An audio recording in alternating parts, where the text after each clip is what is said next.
Hi, I'm Paul. I'm going to show you how to replace the tape roll supports on a 2-inch EverWood blind with standard cord lock.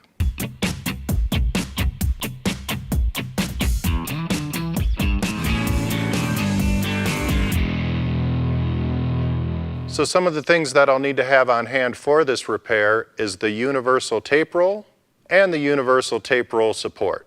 What I'm working on here is an EverWood blind, and it has a total of 3 tape rolls. Go ahead and remove the headrail end cap by gently prying that off, and I'll go ahead and just remove it on both sides. There's a number of steps I'll need to perform just to be able to get at the tape roll supports. And the first will be to remove the ladder from the tape rolls. Inside the tape roll, I see the ladder coming off the back of the blind and the other one coming off the front of the blind, from the slats up around the tape roll and down into this cavity here that is holding the cord in place. Now underneath there is a crimp or a bead on the cord, and it's inside this notch right here, so I need to carefully remove every braided ladder from the corresponding tape roll. Right at this point of entry here, I'm just going to gently just push down and force it to the right, and that will remove this ladder. We'll just go ahead and repeat that process for all of the tape rolls. So what I'll want to do now is take my tilt rod and just slide it out from the tilt mechanism. That may be a cord tilt or a wand tilt. In this case I have a cord tilt assembly, and we'll slide it out just enough so that it is removed from the tilt assembly completely. Starting on one end and working my way all the way across, gently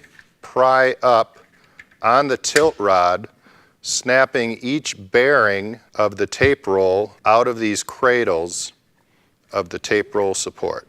I'll come over here and just pry that up. Last one, pry that up, and I can remove the tape rolls and the tilt rod, and I'll just set them aside for the time being. I want to inspect all the tape rolls that are in my blind and identify the one that may be cracked or damaged.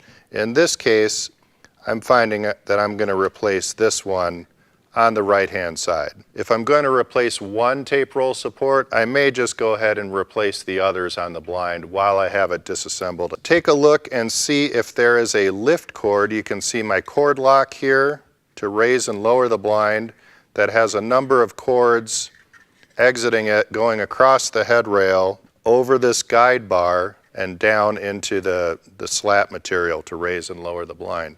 So if I see a lift cord there, I need to follow it back to my lift cords here outside the headrail. I'm going to identify which cord it is.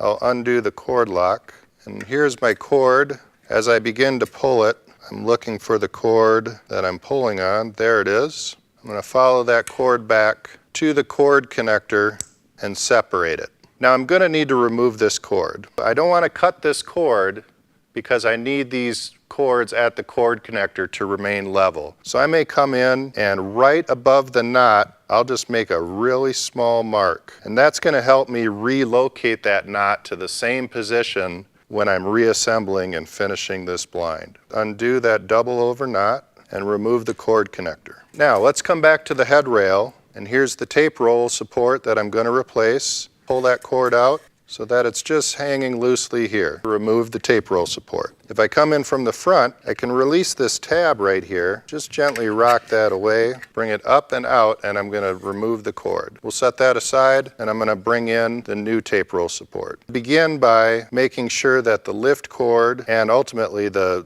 ladders are inserted into these areas. I need to make sure that the lift cord is coming through the center area, and the braided ladders, I have the back one coming through the back and the front one coming through the front. Now it might be helpful with the end of this cord, you can see how it's bent and there's a fray on the end, to apply a little bit of heat on this to remove that fray and straighten out the cord. So by applying a little bit of heat, I've straightened out this cord and removed the fray. It's going to be much easier to work with. So now I can come in from the bottom, and right through this middle route here, I'm going to feed that cord through, and then feed it through the side there's a hole in the side here, towards the direction of the cord lock, making sure that I'm front to back with the mechanism here. We'll go ahead and pull that through. Now I'm going to go ahead and snap this into place. Now keep in mind I have my two other lift cords traveling across the width of the headrail, and I want to make sure I don't pinch those or get them out of alignment. So I'm going to hold those kind of up and to the front here, pulling on the other cord. I'm going to rock this in towards the bottom back, making sure it seats into that punch. And I'm going to bring this down and just simply snap it into place. I'm hooked here in the front, and if I turn it over, I can see that the tape roll support is sitting squarely in all three of these routes, especially with this tab to the backside here, holding that into place. So that looks good. Take my lift cord and just feed it right through the cord lock and out the bottom, and we'll set that aside and finish that towards the end. Go back and take a look at my other two lift cords, making sure that they are traveling in front of the tape roll support. And my tape roll support is fully seated into the headrail. That looks really good. My ladders have somewhat come out of the headrail, but that's okay. I can take my back ladder here and just simply feed it into that back hole, and it's coming out front. I'll feed this in here. And I just want to repeat that process. I have 3 ladders on this particular blind. So now I'm going to go ahead and make sure that all of my ladders are fully through the headrail and just pull those out, making sure that they're all in place. And what I might like to do, because they will move around, I may take some painter's tape on the front ladder just to hold it in place, so it's one less thing for me to worry about as I move into the next step. That looks really good. Now I can bring back in my tape rolls. If I need to replace one, that's fine.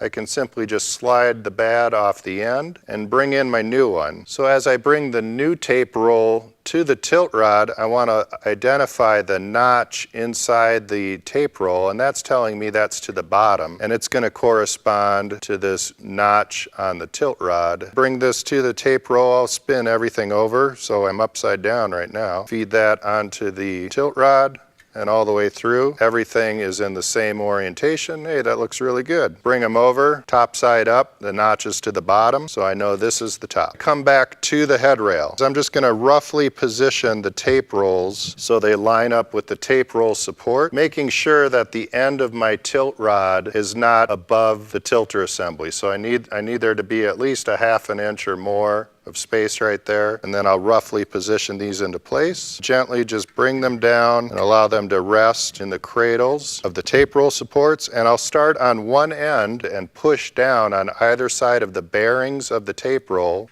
and snap them down into the cradles of those tape roll supports. Clicked in there, that looks really good. My next step now will be to bring the tilt rod back into the tilt mechanism. There we go. While I'm right here, I'll just go ahead and replace the end caps on both sides of the headrail. Reattach the braided ladder to the corresponding tape roll. So I want to push all of this cord down into this cavity inside the tape roll, but what I want to do is lock the ladder into this notched area right here. And now I want to be very careful when I do this. I don't want to damage the braided ladder in any way. Bring that bead, and I'm going to really try to push more on the bead than I am the cord itself. And if I can turn the ladder a little bit, there is a flat spot that allows it to go into this notch. I want to push on that to make sure that that braided ladder is fully seated into that notch within the tape roll. Then I'm just going to repeat the process for my remaining ladders. Take the cord or the cords, the lift cord that I had removed, I'm going to reinsert it back into the connector, and there's that mark I made right there. And take this cord, I'm going to make a double over knot. I'm going to pull down on that knot until I get that black mark right where I started, right above the knot. So the last step I'll want to perform is just to replace my cord connector, hang the shade, check the operation, and potentially adjust the slats for level at the connector. So that's how we replace the tape roll and tape roll supports on an EverWood blind.